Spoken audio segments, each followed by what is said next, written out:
오늘의 풍삼 말씀지기 김대욱 간사입니다. 오늘 말씀은 여호와의 계에 대한 이야기인데요. 여호와의 계가 벳세메스의 길로 행하는 과정에 좌우로 치우치지 않는 모습을 보며 우리가 돌아볼 중요한 교훈을 알아보고자 합니다.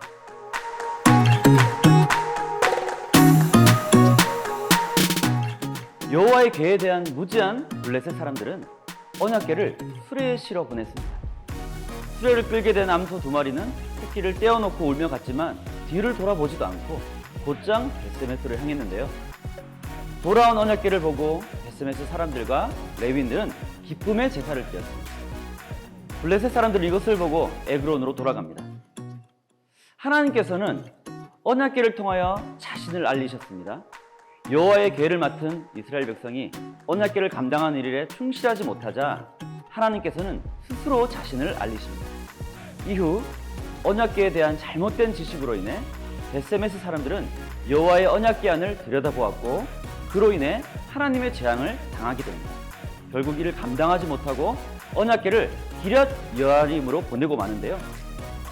블레셋 사람들은 무엇으로 인해서 재앙을 받는지 또한 어떤 이유로 인해 잘못되고 있는지 모르고 언약궤를 이리저리 옮기는 방식으로 문제를 해결하려 했습니다.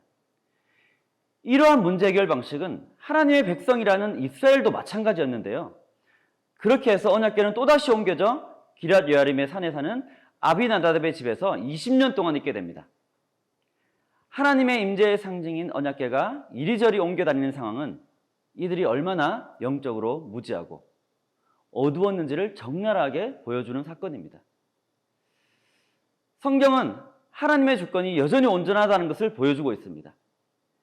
여호와의 궤가 머물게 되면서 축복을 받는 상황과 그로 인해 저주를 받는 상황을 동시에 경험하게 되는 것을 우리는 볼 수 있습니다.